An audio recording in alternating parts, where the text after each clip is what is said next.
The Sesh Podcast, episode 196, take 1.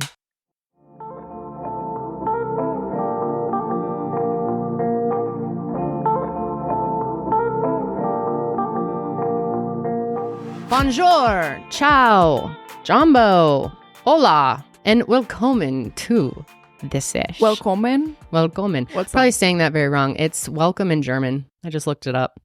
Maybe it's willkommen. Or do they say, is W kind of like a V? Welcome. Willkommen to the Sesh. I'm your host, Kendall. And I'm Janelle, and we're joined by our producers, Karelly and Sydney. Welcome, ladies. Welcome. Theys, gays, straights, and all of the above. We love you all, and welcome to the Sesh. That's right. And boy, do we have an episode for you guys today. We have so much we're going to get into today. I feel like we should kind of skip any personal chatter and just jump right in because we have a lot. I have nothing to say about anything. No? Uneventful weekend. You did make a pumpkin bread. I made a pumpkin bread and it was really good. Excellent. Big success. I went to Despicable Me 4 with my 2-year-old and she did great. Great. Excellent. Yep. All right. And so that's it. That's all you need to know. We have nothing else to tell you people. So yeah, let's just really get into this. Today we're going over several different topics. First of all, we have a bit of a CSI, if you can call it that. Yeah. Yep. I guess. Yeah. Technically. Laws were broken. No charges were given though, but. So we'll get into that. And then we also were really pumped to find out that there was a new documentary produced by Demi Lovato. Yep. It's called Child Star. And I feel like it's not getting enough attention. I don't think so. Yeah, it came out last week. It's on Hulu. It was really good. So we just want to talk about it, kind of like give our thoughts and just have a conversation about it. Because I think spread the word on it. I think more people should see it. Yeah, you should definitely check it out if you haven't heard of it, which you probably haven't, like Kendall said. But yeah, it was really good. Yeah, so we're going to get into that. And then we also got to talk about Diddy, one of the worst people to grace this fucking planet. It's disgusting human. There's some updates. I hate him. I wanted to talk about them. I've always hated him before I knew about all this. I know, you really have. I have to bring this up every time. Yes. I just always knew he was a bad fucking person. Yeah. Well, I've always been Diddy's biggest hater. You really have.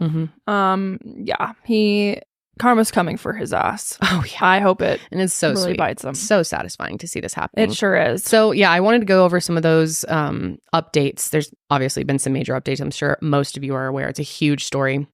But obviously, we covered that on Mile Higher, and then we've talked about it a few times on the Sesh as well. So I wanted to update on that. If you're like kind of clueless as to what's going on, I would go ahead and watch our Mile Higher episode, just because that gives like a full deep dive and background of to how we got to where we are now.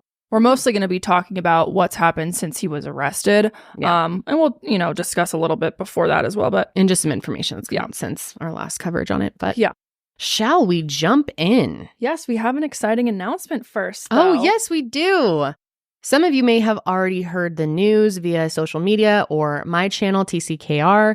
But we are so excited to let you all know that we have finally started a foundation. This has been something that we have wanted to do as a team for a very long time. And we've put a lot of work into getting this ready to go and envisioning what we want out of this, what we want it to look like, and how we plan on helping victims of violent crime. Yep. So if you didn't know, the new foundation is called Higher Hope, which obviously is a little nod to Mile Higher Media, but also what we really want this foundation to stand for and to give victims of crime, which is hope. So we have two different avenues in which we are planning to provide support, and we have two different grants for those two different avenues. One is the Hope Grant.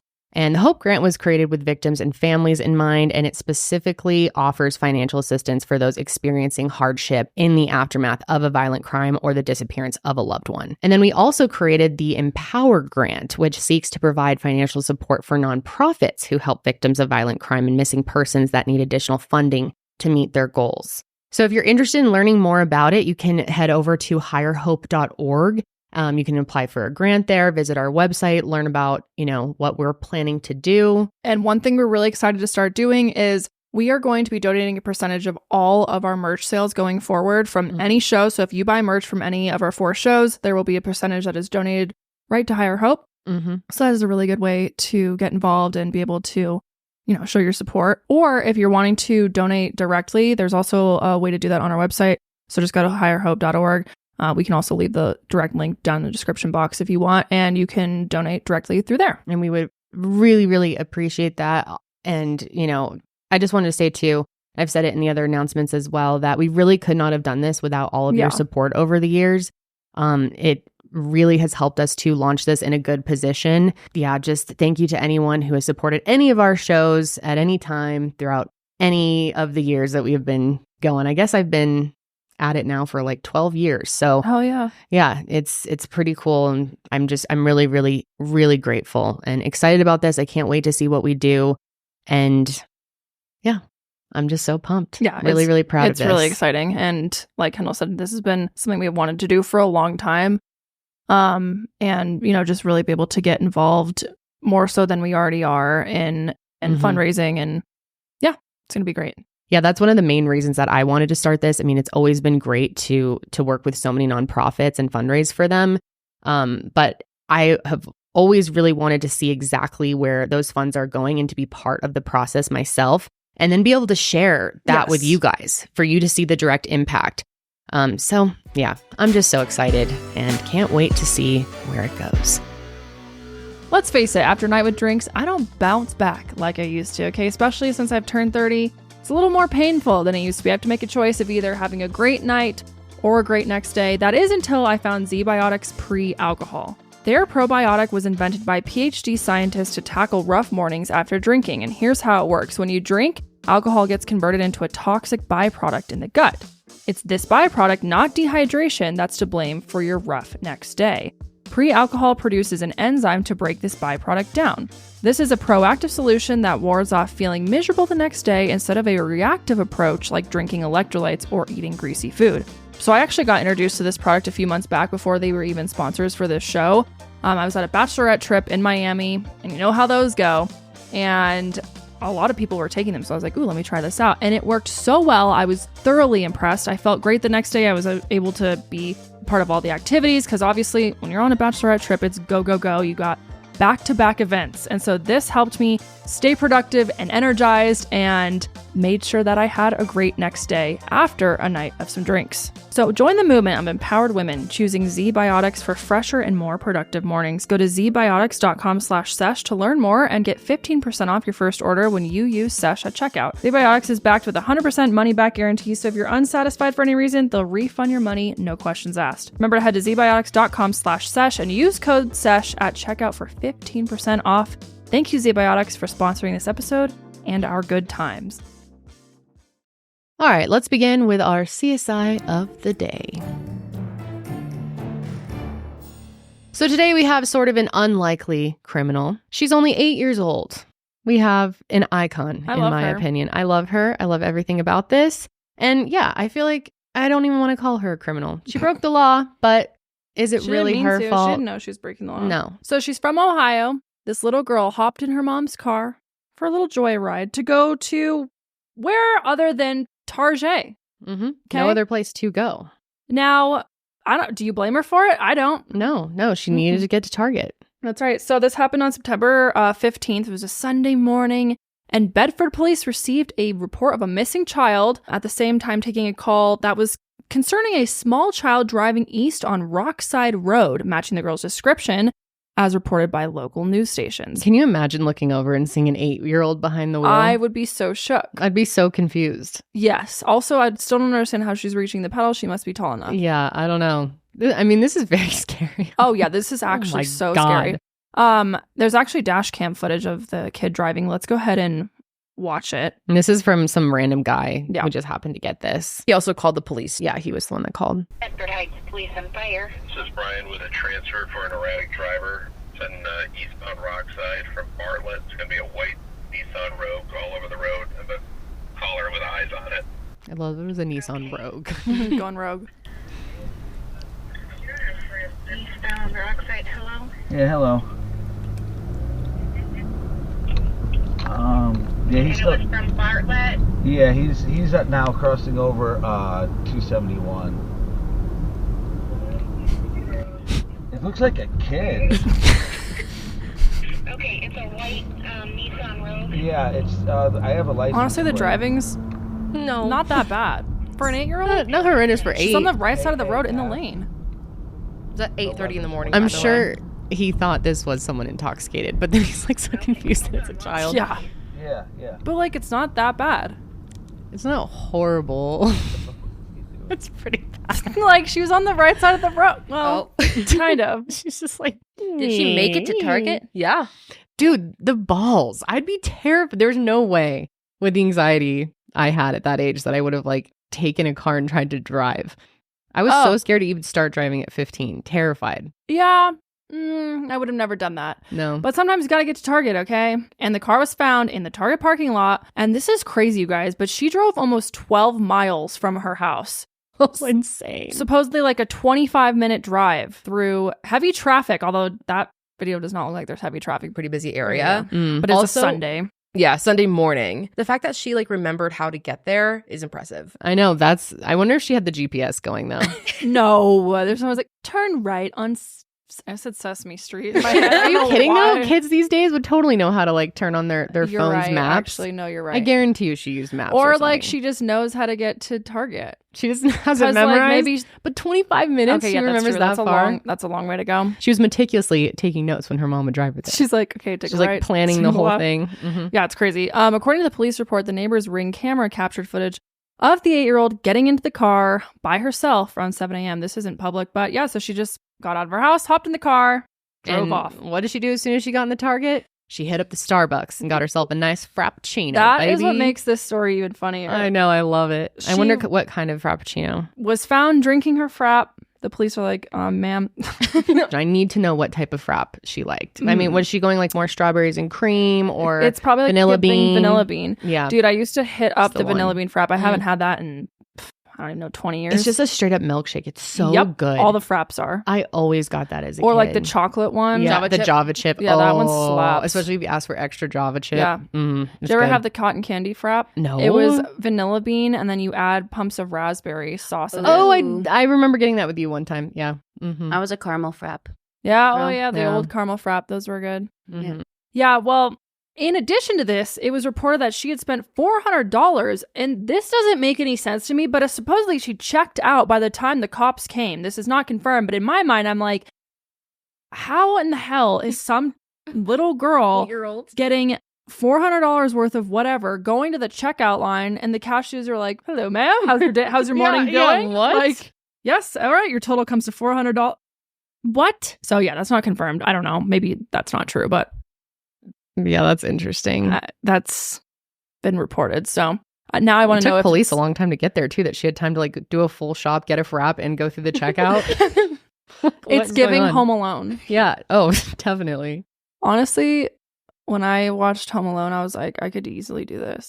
She literally goes to buy the toothbrush. It's like, is this toothbrush secured by the National Dental Association? They're like, I don't know, sir. Oh, it's almost Home Alone season. I'm excited. I love Home Alone. It's so good. So good. Anyways, the police called the girl's family to pick her up. Police were like, all right, come get your child, please. So they call up the family. The family comes to get the kid. Imagine that call. I wonder, were they surprised or were they like, sounds about right for her? Yeah, I know. I wish there was an interview. Our child with is a them. level above. Yeah, so. seriously. But yeah, she wasn't charged with reckless driving because, well, she's 8. Yeah. And she probably had no idea what was going on. Mm-hmm. Well, she's fucking awesome, and I would like to meet her. Yeah, thank God she, like that could In have all been seriousness, so bad. it's very scary. That would Very scare scary. the shit out of me if my kid did that. Oh my God. Kendall, you're 6 years away from that. Oh, dude, I hope she's not like that.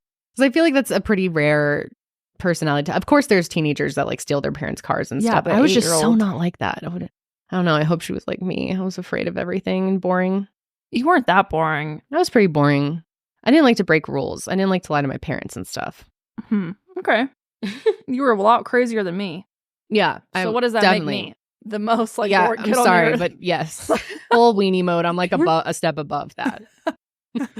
Neither of us would have been driving to Target though. Hell no, dude. Who knows though? With our little plans we used to make, I wouldn't we have would done have like that. thought about it and been like, If you had told me to do it, because I just did everything you told me to do. So I probably would have gotten in the car with you. No, I wasn't nearly cool enough to Ugh. think I could do something like that. That is so scary though. Wait, Sydney, didn't you like steal a car as a kid? I'm like vaguely remembering this Grand Theft story. Auto. Do you mind sharing? No, I don't mind. I didn't steal the car, but Well, kinda. I mean, yeah, my friend and I, was like, she had her permit, I didn't, and she lived really close to Taco Bell, and her mom like had 2 cars, and so she left one of the cars at home one day during the summer, and she's driving around at first, and then she's like, "Do you want to try?" And I was like, "Yeah, I'll try." And so you guys, neither of you had your license. no, How old were you? maybe like 14. What? 15. That's crazy. Sydney was a dude. badass. She was, Oh. you know, a I level mean, both of us. Mm-hmm. Yeah, A I level above. had to learn the hard way. Not anymore. Wait, so did you go to Taco Bell? Yeah, so we went to Taco Bell. What'd you get? I don't know. I was Bean and cheese. Bean and cheese. probably a bean and cheese. But literally the one time I get in the car and I'm driving, her mom turns the corner in the other car and Wait. sees me driving her car down the street. And I was like, Did she Oh. notice? yeah, she noticed. It was like a neighborhood drive. Like Oh literally. my And I just God. stopped and I just got out of the car and I was like, I don't know what to do. Oh my God. That Was is your friend- so funny. Was your friend with you in the car? Yeah. Did you guys get in trouble? Oh, hell Did they tell yeah. your parents? Yep. And I got in so much trouble. That's why I couldn't get my permit until like later. Because Oh, yeah. They made you wait a little bit I longer. can't believe you guys did that. I know. I it would have didn't never even had the seem balls. like that big of a deal at the time. It's like, I love that it's also to Taco Bell. Like, if there are Yeah. 2 places to go, it's Target and Taco Bell. Correct. Mhm. Correct. We could have easily walked. It was so close. But it's more fun to Did drive. you go through the drive-through? yeah, my friend did. It's so funny. I love it. Now I could use some Taco Bell. Yeah, I want to hear from any of our audience members. It sounded weird. Audience members. Audience Are you a members. member of the Oh. audience? I want to hear from you guys if you ever stole a car or like no Go for it. took your parent's car, did a joyride without a license. Or committed Grand Theft Auto. I'd like to know that as well. yeah, leave that too. Okay. We'll take that. That's Oh, and I did it another time too. Oh my god, that was Wait, yeah. you didn't learn your Sydney. lesson? Well, I didn't get caught the second time. Was it with the same She friend? learned how to not get It was, caught. no, it was with my dad's car. Oh, did you have your license? No. Oh my God, you were like crazy. She was. So you just, what, were you by yourself? No, I was with a group of friends. They wanted to like go to this guy's house, and I was like, "Okay, I'll Like, drive." jump in. Yeah. And you didn't get caught? No, we got home like right before my dad. Yeah. Did you ever tell your Just dad? in time. No, I don't think I told him. Do you think he's gonna listen to this? We should call him and tell him right now. He's gonna be like, "Dude, I don't care." I know, but it'd be funny. Dude, I would have like wrecked the car. I was such a bad driver when I first started. Like one of the first times, actually the first time my mom let me drive her car, I backed out of the garage The garage way? the garage, and I smashed into the back. And she was so upset, but she didn't want to traumatize me about driving and like make me scared. So she like, I'll never forget. She very like calmly was like, took a deep breath, went in the house, called your dad. And I don't know, just to like get advice. And he told her like, she's got to get right back on it. Like get back in the car. And we went down to the Hollywood Video and got a movie. My dad said that? Yes. That Ask is him about so it. not a Mark thing to say. I'll I feel like never he'd be forget. like, what? My mom got back in the car. She's like, I talked to Uncle Mark. We're going to try again. Okay. Wait, this is that's- all right. But she was so mad. That's I hilarious. didn't like smash it, but I scraped up the back of the car pretty good on the side of the garage. Oh, so it wasn't like you backed into No, the I garage. started like turning the wheel Oh. as I was straightening out of the garage and like backed into it. Would you say you had your permit though? Yes. You like learning to drive? Yes, I had my permit. Mm-hmm. Remember back in the day when you were a teen and you could just fall asleep in your makeup and wake up the next day and your skin would still look perfect? I miss those days, but now with my skin that is aging a little bit, I'm noticing a little more fine lines and wrinkles, maybe some skin discoloration. But here's the good news. Today's sponsor, OneSkin, has developed a skincare line that targets these changes where they start, which is your cells. OneSkin's topical supplements are powered by their proprietary peptide OS01, scientifically proven to target the dysfunctional senescent cells that start to accumulate around age 30. These are the cells that make your skin look dry and dull and more prone to lines and wrinkles. Plus, all of OneSkin's products are for the face and body, including their new mineral sunscreen, and are backed by lab and clinical studies. Treating the symptoms rather than the actual root causes of aging has long been the norm. Most skincare available on the market is designed to provide a temporary reduction in visible signs of aging, addressing just surface-level symptoms of an underlying decline in skin health. In a third-party 12-week clinical study performed by third-party research organizations, OS01 Face was clinically proven to strengthen the skin barrier, improve skin health markers, and diminish visible signs of aging. wrinkles were diminished by 87% of users. They combined tissue engineering, data analysis, and cutting-edge longevity science to create the world's most effective product to target skin aging. OneSkin believes that the purpose of skincare is not just to improve how we look, but to optimize our skin biology so that it is more resilient to the aging process. Now that I've been able to get my acne under control, I've really been focusing on trying to make my skin look more youthful and just doing preventative measures, especially now that I've turned 30. So I love being able to use OneSkin because I know that I'm getting the best treatment possible. OneSkin is the world's first skin longevity company. By focusing on the cellular aspects of aging, OneSkin keeps your skin looking and acting younger for longer. So get started today with 15% off using code SESH at oneskin.co. That's 15% off oneskin.co with code SESH. After you purchase, they'll ask you where you heard about them. Please support our show and tell them we sent you.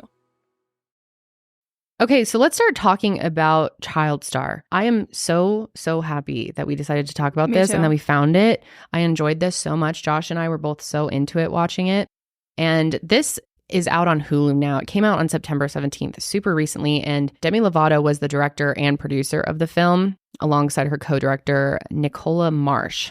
It's so good. I mean, I've really enjoyed Demi Lovato's documentary. I believe she has 2 others. I've They're never both seen excellent. them, but you guys have convinced me to watch them. You definitely do.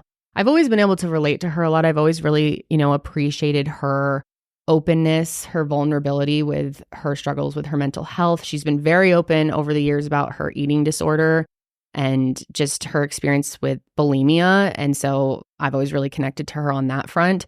But it's been really interesting to see her growth. And God, she has an incredible voice. She's super, super talented. I never really watched her growing up. Like, I didn't watch any of because what was she on, Sunny with a Chance? Yeah, and Camp Rock. Yeah, I never saw Camp Rock. I missed out on that era. Never saw it. Oh, so good. So I really didn't know anything about her. Yeah, she was on a lot of Disney original movies too. Yeah. She has 3 documentaries. I didn't know this. Yeah, they're great. The first one was in 2012 called Stay Strong. Then she has Simply Complicated. Oh, it's so good. And then Dancing with the Devil is the newest one. Dancing with the Devil was excellent. She has 4, I guess, with this one. Yeah, I guess this is her 4th one. Dancing with the Devil is excellent. Yes. I've seen it multiple times. Really? I always cry. It's so good. Because that's more about her personal. Yeah. It's a lot about her experience, her story, her journey, substance abuse, struggling with her mental health and bipolar disorder, and sort of some of the things that she went through, which she brings up some of that in this documentary as well. I really recommend watching it. It's beautifully shot. It's very entertaining start to finish. There was never a part where I felt like I was zoning out or felt bored. The interviewees are amazing. She has so many great people on there. And they were all so authentic and raw and well-spoken, insightful. And I just really, really enjoyed it. So if you haven't seen it, I would maybe even go watch it and then come back to the episode and listen to our commentary more. We're going to be going over quite a bit of it today. And I know that a lot of people listen to our episode on Quiet on Set. Yeah. And I remember seeing a lot of comments of people saying, I want to know what's going on with that story, but it felt like too triggering to watch that. Yeah. And so I just wanted to tell people that I don't think it can definitely still be triggering Child Star for sure. There's a lot of heavier topics, but I wanted to kind of let people know that it's very different from Quiet on the Set. There's nothing as far as I remember about SA. I don't think so. I really don't think there was. It doesn't really, Quiet on Set was more exposing Nickelodeon. This wasn't really exposing anyone, but more just several different child stars speaking about their personal experience. Yeah. So yeah, I would definitely recommend watching it. And obviously, we're going to be talking about it a lot, but we're not going through every little detail because you can just go watch it. If you want every little detail. And again, there are topics that are heavy topics of disordered eating, mental health struggles, substance abuse. Yeah. I mean, it was upsetting. I definitely shed some tears. It's very emotional. But I think it's a great watch. And if you're comfortable, I would highly recommend listening or watching it. Which, by the way, there's not really chronological order in this documentary necessarily. Kind of bounces around. Yeah, there's not a timeline. So we're not really following a timeline. We're just going to kind of bounce back and forth, depending on, which topic we're discussing and which person she was interviewing at the time.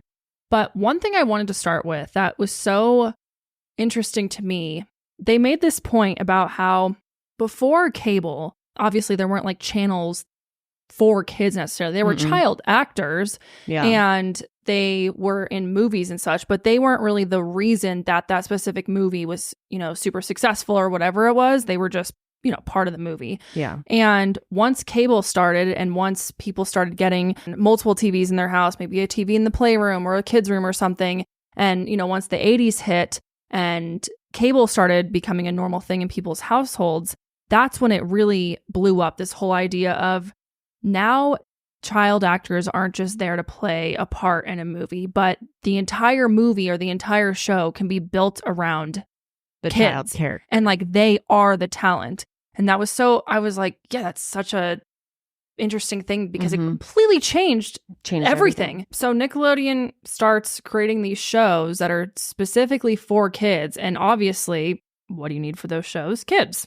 And it was interesting how they talked about how they did field research and they found that kids like watching other kids. Oh, yeah. Which makes total sense. They want to watch themselves. I hadn't realized that. Okay, so just a side note, I wanted to mention, back in 1938, the Federal Fair Labor Standards Act, which was actually the first set of comprehensive federal labor legislation, was put into place. And this had, you know, wage, hour, workplace condition laws for the whole country. But what's interesting is that kids receive special protection except for child actors. So, you know, kids who were working in every other industry were getting this protection, but child actors weren't. And I thought that was so bizarre that they basically were exempt from it and able to just work as much as they wanted to or were told to. It was just total Wild West. It wasn't until Shirley Temple later that year. So, I mean, it wasn't super long, but yeah, at first there was no child protection. And then Shirley Temple, I mean, thanks to her, obviously she wasn't the one starting the law, but because of her, kid actors were able to get protection. It's interesting that so many of the people that were interviewed were saying how Shirley Temple was really someone that they looked up to. Yeah. I can see why. Yeah. Totally like paved the way. Yep. Another interesting part of this documentary that I really enjoyed was the intro with the interviews of kids of today. Yes. And talking about what do you want to be when you grow up, and how many of them said gamers and YouTubers and star. And like every kid, you know, most kids have at least one point in their life a dream of being a big star, right? Of course. But what was interesting that I hadn't really thought about, but this was something that Drew Barrymore actually brought up, how it's a completely different world now. Back then when she even started, she talked about how there were things that she had done that people never found out about because there was no social media, right? You know, and how she had like got away with all these things that people still don't know to this day, but now it's a completely different game. And it's kind of interesting looking at people like, I don't know if it would apply to Demi, but maybe Raven or some of the other, like Kenan, Thompson, who when they got into things, they didn't know that that was going to be part of the deal later on. And it's something that these kids were mentioning. Like, I remember one specific child in that intro said, like, I think they were talking about the downfalls of it. And she was saying, but you have to deal with people taking pictures of you in public and posting it on the internet. Right. But that wasn't even a thought that a lot of these kids could even have had or processed before getting into this world, and how things have completely changed. Yes. I mean, they've gotten so bad. People are just so mean. So I thought that was kind of interesting that those beginning interviews were very powerful to hear right from kids. Definitely. So like we said, there's a handful of people who are interviewed. Drew Barrymore was probably one of the ones that was in the majority of it. And like Kendall said, and we'll go through a lot of her personal experience, but first of all, I didn't even know she was a child actor. Am I just like clueless? Probably. Yeah, I don't know I think like everyone knows that. She was in E.T. Yeah, didn't know that. Wow, that's crazy. But hearing her story was wild. I know. And then there was a lot of it. Kenan Thompson, who I love. Oh, I've always loved him. He's so amazing. Did you ever watch like Good Burger and a little bit, yeah. Kenan and Kel? Yeah. Those are good times, man. I loved Kenan and Kel. And all through SNL. Yes, I was just about to say. He does my favorite, the game show. We're gonna talk about dun, dun. Wait, what? And then he does his little dance, like, what's up with that? Oh, yeah, yes. That is his best, in my opinion. He's so funny. He's great. He's at the DNC. Yeah, he was. He's such an awesome person. And it was really great to hear him open up in this style. He was just so like laid back in the interview. Yeah. That's what I loved about the interviews. Feels like you were just watching like a genuine conversation. Yeah. It didn't even feel like too scripted, or it was so raw. Totally. It was really, really awesome. And then Raven Symone was also interviewed. She gave a lot of her personal experience. Alyson Stoner, who I love, I would say they had a big part of this documentary. And the conversation between Alyson and Demi was so eye-opening to me. I know. Yeah, I absolutely adore Alyson Stoner. I kind of rediscovered them in the last couple of years, actually. I think I missed them on the Disney Channel for the most part.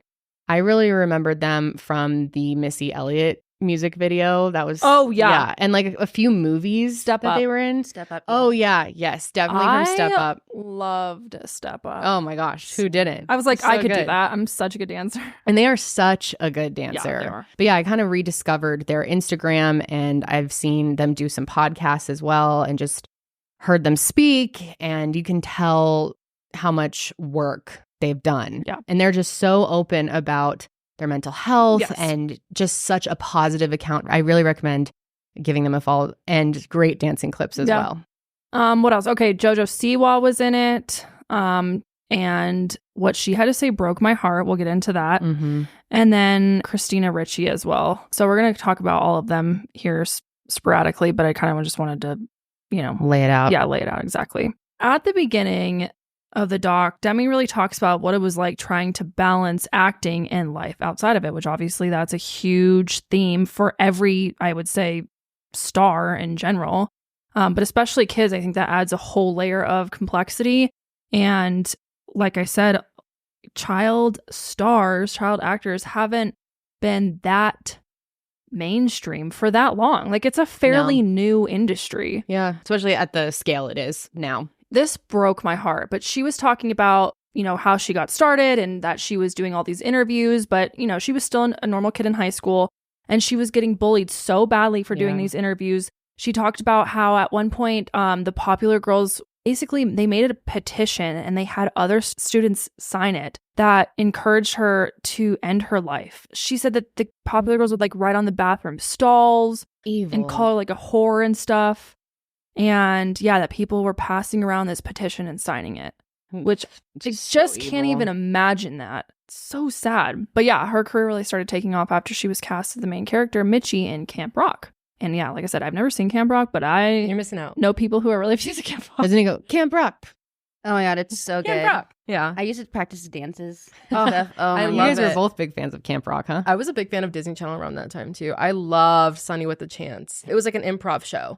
Sunny with a Chance? Mhm. Oh, wow, I didn't know that. It was really, really good. That's kind of when I think I stopped watching it because I didn't watch that. But Camp Rock 1 and 2, I was like literally my friends and I would have like just like certain nights when it would, air.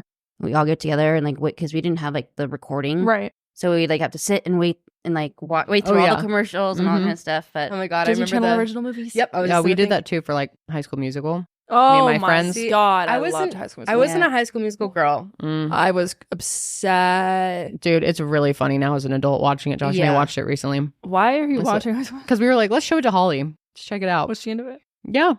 It's Like the so music good. and the dancing. Yeah. I love those movies. Okay, They're good. I think they're so good. I love Zac Efron. Always I have, always will. love Zachy boy. The Joe Bros are it for me. I never much of really a cared about the Joe Bros. Yeah. I had a minute there. I went to their concert. Oh, Did wow. you? Yeah. Like recently or back in the day? Back in the day. It was like fire burning or whatever. Burn it Yeah, up baby. for you, Yeah. baby. One of my good friends is obsessed with the Jonas Brothers, and Red during dress. her bachelorette, And we she were like still just is, playing huh? it over. Yeah, she was like, "I want to listen to the Jonas Brothers." I'm like, "Okay." The we'll old listen to stuff Jo- or like the newer? all of it. I don't know the Oh my difference. God. She's seen them 5 times in concert. Oh my gosh. She's obsessed. Go off. Big fan. Big Does she have fan. a favorite Joe bro? I think Joe. Of course. It's It's her never favorite. Kevin. Poor Kevin. Yeah, I think it's Joe. Year 3000. I say Joe's my favorite too. to the year 3000. God, there was a clip of Joe Jonas in the documentary. I had to rewind it like a couple times. He just looks so young. Like really long hair Yeah. standing next to Demi. Yeah. Me and Josh kept going back and saying, and they had like old video of Britney Spears and Ryan Gosling as well. Anyways, when they were like filming all this, they talked about how that was like their high school experience because obviously they weren't in regular Yeah. high school, but they were all that age, so everyone was friends with each other. They called it Disney High. They were on like Disney High or whatever, and that was really like their high school experience. And when Alyson and Demi were talking, they talked about how, you know, obviously they started in Camp Rock together, but they were really like portrayed as best friends on the show, and they were really close in real life. At one point, there's even an interview of them talking about how we spend like every waking moment together and never get sick of each other, something along those lines. And this is where I think they really started experiencing, you know, their first like taste of having that pressure on you, even as a kid, of like, you have to be perfect. And they said that they were working 24/7 essentially, and they felt, you know, a lot of times that they didn't have control over their life, and unfortunately that's what led to eating disorders for them. Yeah, I really appreciated them getting into that. Demi actually brought up a time where she was purging. She went to the bathroom, and Alyson followed and noticed that Demi was making herself throw up. And yeah, that really hit home for me, because I also got caught doing that one time, actually by Josh. And I'm really glad that happened, because that's like how I was able to start working on it. Yeah. Like I've said before, I think it's something that kind of it's always a struggle.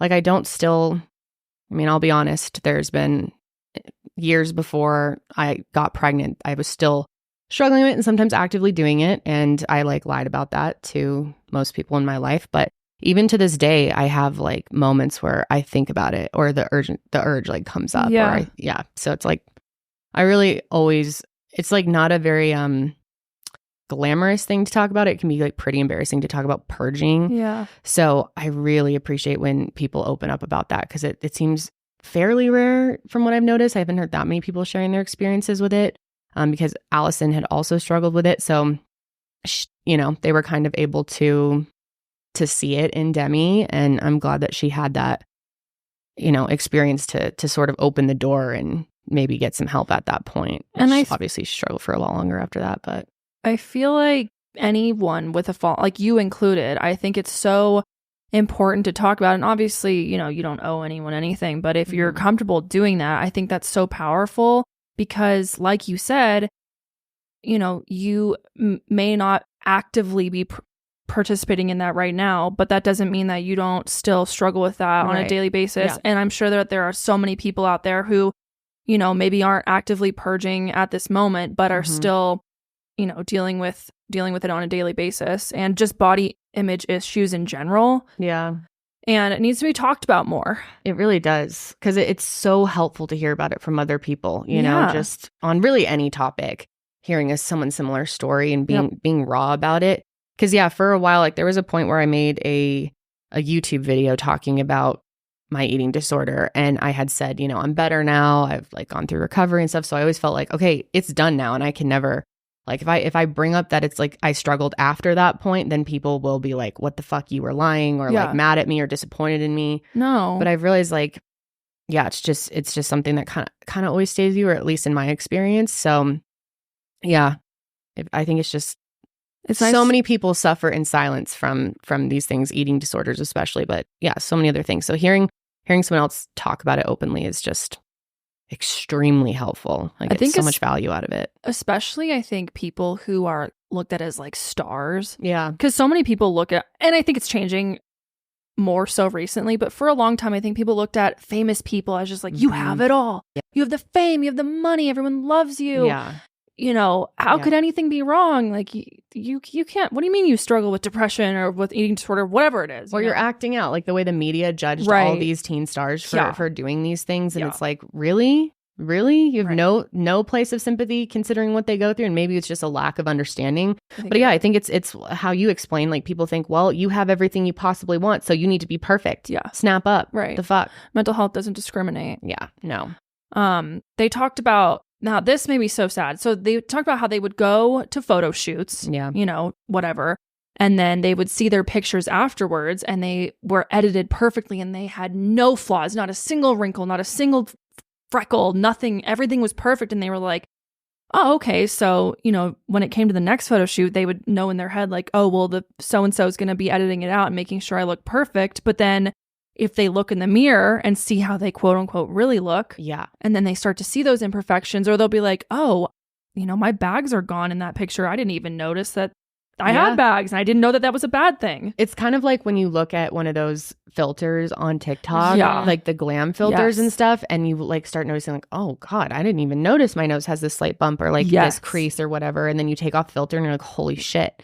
Yeah, that was interesting. They also talked about too how, you know, just seeing footage of themselves. They were filming and thinking they looked a certain way, and then they would see it back and they were like super self-critical on themselves, which I feel like that's just so traumatizing too. I have definitely like noticed that in myself watching old footage. Oh my God. And like comparing myself how I look now. Me too. And I feel like most people, like I'll talk to you guys about like my insecurities and you guys are like, what are you talking about? Yeah. And so it's like so much of it is in your head, but I totally can sympathize with them. And I think anyone can, whether or not you're like have an online presence or not.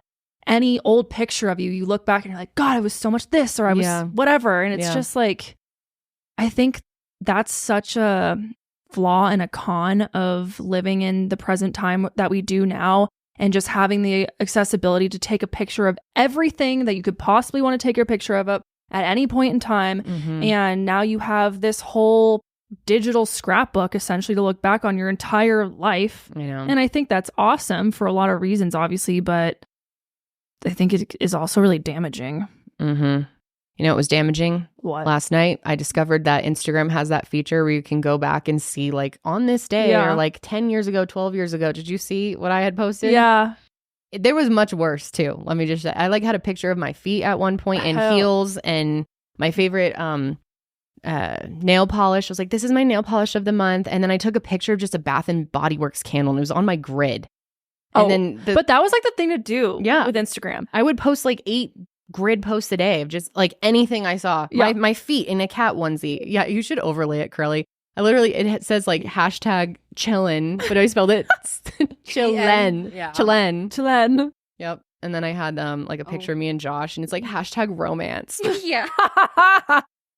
Oh, that's amazing. Sometimes I'm glad that stuff exists though, because it's funny to look back on. Yeah.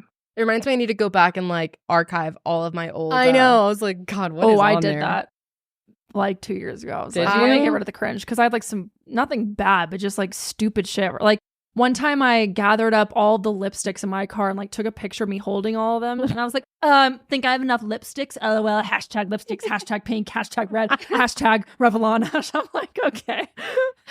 We so all funny. did that. See, I don't want to delete that though, because it's so fucking funny to look back on. It is funny. I'm like, I need maybe I this to archived stay. it. I can't remember. Oh, you can archive it? Like just make can it private? you? I think Yeah, you can archive. Yeah. We saw a Facebook post popped up that was like me to Janelle the other day. And what I call you a freak? It's like, hey freak. Oh, I always send, because there's always like 10 years ago you were doing this, whatever. And oh my God, the cringe I that had exists like on 2010. Facebook of you and I talking on each other's walls, being like, hey, freak, give me a call back. And I'm like, LOL, no, loser, I'm busy. And I'll be like, just kidding. Okay, calling now. See, I love it. I wish I could get even further back and get to my MySpace. I know. Rest in peace. You know that feeling when you discover a new binge-worthy show that you've been loving, or maybe a new song that you feel like you've got to share with your friends and family? That's how it feels when you discover Mint Mobile and that they offer premium wireless for $15 a month when you purchase a 3-month plan. It's such an awesome deal that there's no way you can keep it to yourself. Friends don't let friends overpay for wireless. So say bye to your overpriced wireless plan and switch to Mint Mobile. Mint Mobile is here to rescue you and your squad with premium wireless plans starting at just $15 a month, and all plans come with high-speed data, unlimited talk and text delivered on the nation's largest 5G network. Use your phone with any Mint Mobile plan and bring your phone number along with all of your existing contacts. So ditch the overpriced wireless with Mint Mobile's deal and get 3 months of premium wireless service for $15 a month. To get this new customer offer and your new 3-month premium wireless plan for just $15 a month, go to mintmobile.com/sesh. That's mintmobile.com/sesh. Cut your wireless bill to $15 a month at mintmobile.com/sesh. $45 upfront payment is required, equivalent to $15 a month. New customers on first 3-month plan only. Speed slower above 40 gigabytes on unlimited plan. Additional taxes, fees, and restrictions apply. See Mint Mobile for details. So Demi and Alyson's relationship, their friendship really had a shift at some point after Camp Rock 1 specifically, when Demi's career was really starting to explode, and they felt like a shift in the power dynamic in Camp Rock 2. And Demi said she originally felt validated because she had been leveled up, but with this level, it came with an expense of her relationships with the cast. And Alyson talked a lot about how they felt like they were walking on eggshells with Demi, like things just like completely changed. And it seemed, and I appreciated that they were all very open about this. And Alyson even was like, my heart's racing. Like you can tell it was hard for them to talk about it. But it was cool for them to kind of like rehash some of these things. And Raven too definitely had some things to say. She was a little feisty with Demi in the beginning.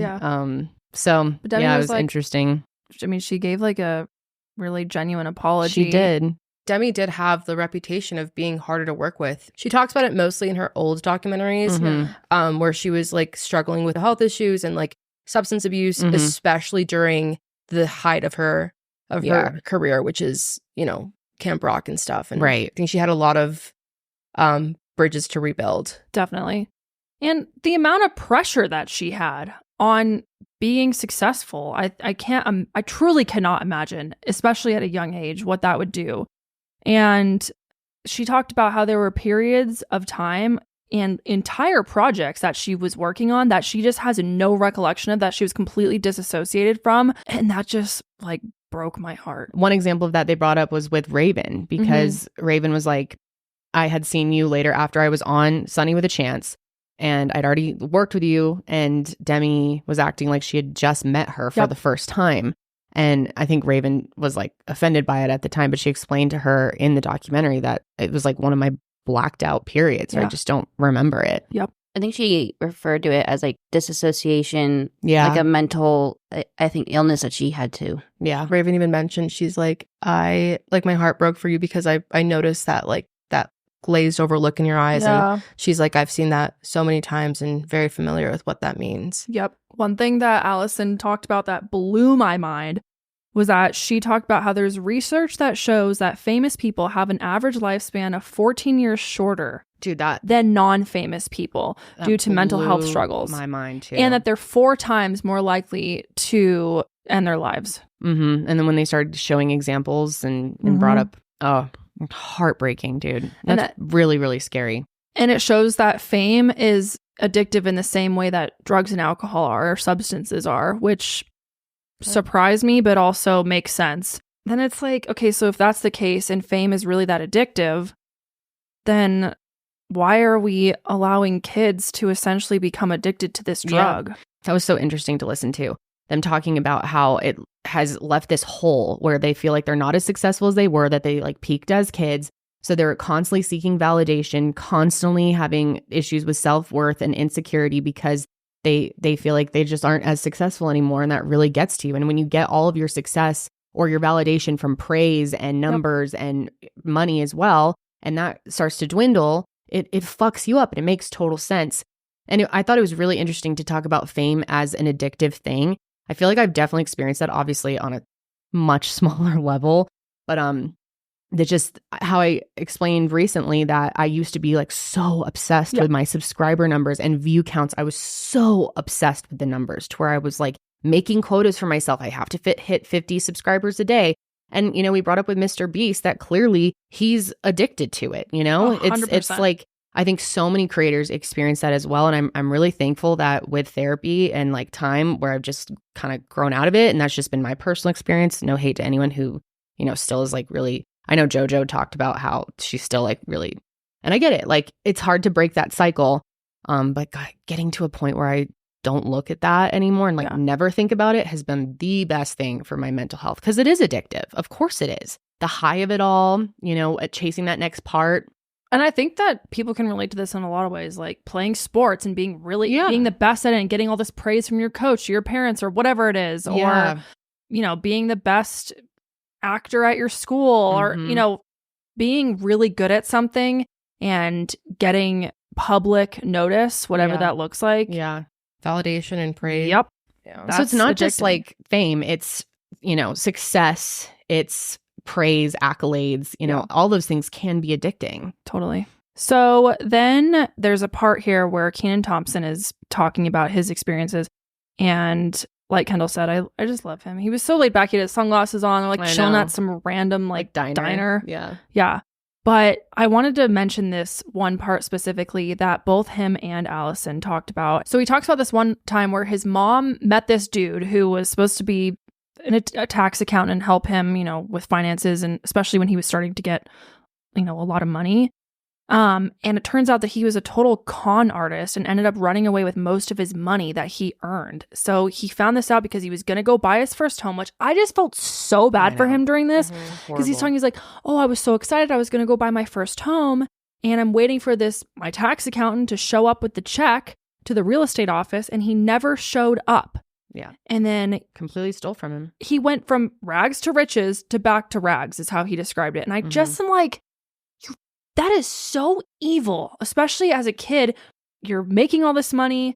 You're finally old enough to buy your own house and, you know, use all your hard-earned cash that you worked so hard for. And then some fucker steals it. And not only worked hard for, but sacrificed your whole child for. Like, went through all of this trauma, all this bullshit, and for nothing in the end. It's the same with, you know, Honey Boo Boo. Yeah. This, you know, going through all those years thinking like, oh, this is going to set me up for my adulthood. Yeah. And then it's fucking gone. Someone spent it all. And Alyson Stoner had a similar experience. They were on tour and trying to pay one of the dancers that they had hired to go with her on the tour. And then the check bounced and they were like, how is that possible? I never spend money. What the fuck? And it turns out people in their inner circle were spending their money.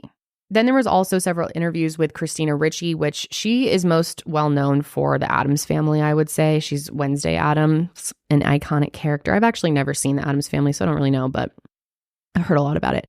Then she was also in Casper in 1995, but she started in the movie Mermaids at only 9 years old, and that came out in 1990. And she said that being a child actor was an escape from her childhood. And Drew Barrymore said something kind of similar, that her life before that was like kind of sad and a constant struggle. And so being around all these people, she was less lonely. And so there were like some positive parts about it when she first got into it. Yeah. But Christina talked about how she had a very chaotic home. Her father was a failed cult leader. Which is crazy. I know. And so he had all that same sort of like crazy narcissism that goes along with someone wanting to run a cult, obviously. And he was very physically violent. And she said that there was never any peace in her house.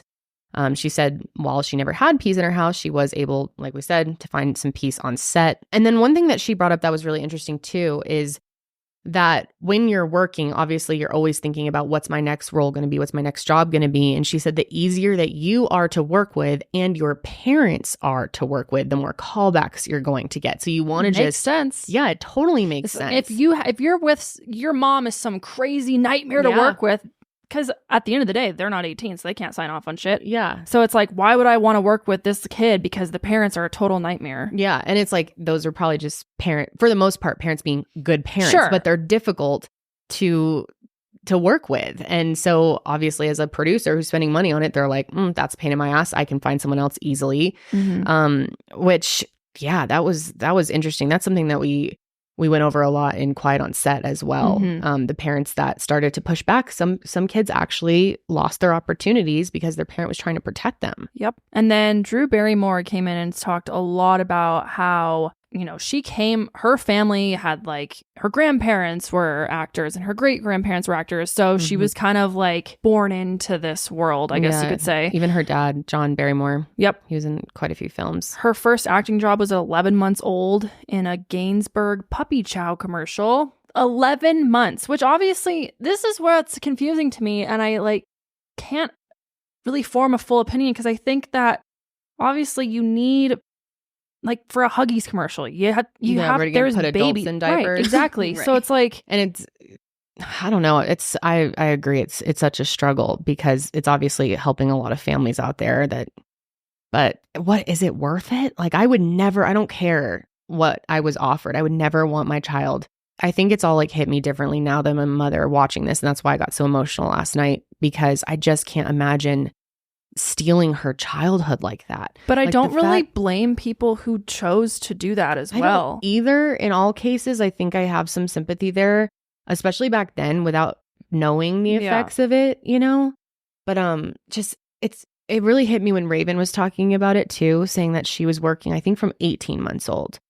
And to not have a single memory in your life where you weren't already working, have no experience where you were not a working human. Yeah. Is fucking insane to me. No, it is. Like, it just, I don't know. I would never put my child through that. And I look at her just being a kid, playing with her Paw Patrols and going, doing little things with her, and just thinking like a lot of these kids probably never had that because they were constantly rehearsing, constantly preparing for the next thing. It's just heartbreaking, dude. Yeah. And then she was in E.T. And have you seen E.T.? Oh, yeah. It's cute. You've seen E.T.? I've seen E.T. Yeah. It is cute. It used to scare me a little bit. Yeah, same. But she said that completely changed her life because Steven Spielberg was the producer and the director of the film. And she kind of talked about how, her dad wasn't really in her life. And so he really kind of took that place. And she really wanted to please him and to be well behaved around him. And, kind of felt like he was playing that father figure. For a really long time, too. I mean, still. Yeah. Yep. Yeah. And then she talked about her relationship with her mother, and this blew my mind. She said that she was partying with her mom, like young. Yeah. She said by 8 years old, she was going out with her mom up to 5 nights a week. When she was 9, she was seen with her mom at a famous nightclub in New York where she was exposed to obviously like drugs and encouraged to dance. Getting in? Probably because the laws weren't like they are now. Yeah. You can just kind of like do whatever you want back then. Crazy. Imagine going to the club and seeing a 9-year-old there. I know. Holy shit. She said that's when she first started drinking, was when she was like 9 years old. And then when she was 10, she would like smoke weed with her mom's friend. I know. They would get high together, and she thought that, the friend was so cool. Dude, that's so crazy for your brain development and everything too. I can't imagine smoking weed at 10. By 13. I didn't even know what weed was when I was 10. No, me either. By 13, she was already like snorting cocaine. Yeah. So mind-blowing. I really never knew a lot about her and her past, honestly. I've always thought she's lovely, and I really enjoyed listening to her, but I had never heard a lot of her story. Yeah. There's a clip of a really young Drew, and it's her with like the filmmakers of some movie or something, and they're like, get this girl an apple juice, and she's like, I'm a Barrymore. Get me a this and make it a double. Yeah. Yeah, that was... Yeah. And I'm sure people back then who like saw that, or people around her thought it was just like a funny little joke she was making, and she's just so mature for her age, but like in reality, and also that's actually think about it. It's easier for them to manipulate her when she's intoxicated that young. She was actually institutionalized for 18 months, and she obviously didn't have an understanding of why that was happening. And now she's, as she's grown up, she said that she totally understands why her mom made that decision, because obviously her mom probably didn't know what else to do. It's like, and it probably saved her life in a lot of ways. Your fault, though. Yeah. Oh, yeah, for sure. But I mean, I'm grateful that happened. Yeah, definitely. And she talked about how she has a 10-year-old now, and it's just wild to think about what her life was when she was 10 years old versus having a 10-year-old daughter, and how innocent they should be. Yeah. It's just crazy. God, I literally cannot imagine partying like that at that age. No. But you're like around adults and you're working all the time. And someone, I believe it was Demi, said in there something along the lines of like, if you're going to treat me like an adult, I'm going to party like an adult. Yeah, it was her. Yeah, I understand that mindset. Yeah. Okay, another person that we needed to discuss is Jojo Siwa, because she had some very interesting points. She opens up about how one thing that was kind of unique about her was that she was a character on all these toys. Like, okay, take SpongeBob. SpongeBob's on different toys and shirts and it's a whole franchise industry. Exactly. But SpongeBob isn't an actual person. Right. Whereas like JoJo and Hannah Montana, even Hannah Montana is like a little bit different because Hannah Montana is not a real person. Obviously, Miley Cyrus, got pulled into that as well. But JoJo wasn't playing a character. She was just JoJo. Yeah, from they actually used the Miley Cyrus, Hannah Montana, comparison. Yeah. I think it is totally different, even though it's different than a SpongeBob. Right. It is a different character that like Disney Channel owned the character in the Exactly. show and put her, and it wasn't ever her, you know, that Yeah. became clear as we saw more and more of her. And now she's just one of my favorite people in the I world. love Miley. But yeah, JoJo was always JoJo. Yeah. And they like Yep. sold Everything. JoJo. She basically sold herself. Dude, the amount of merchandise, and we've gone over that before Yeah. on the show as well, like Yeah. the games and the lunch boxes, the cups, the scrunchies, the bows. Yep. Endless amounts of merch. Yep.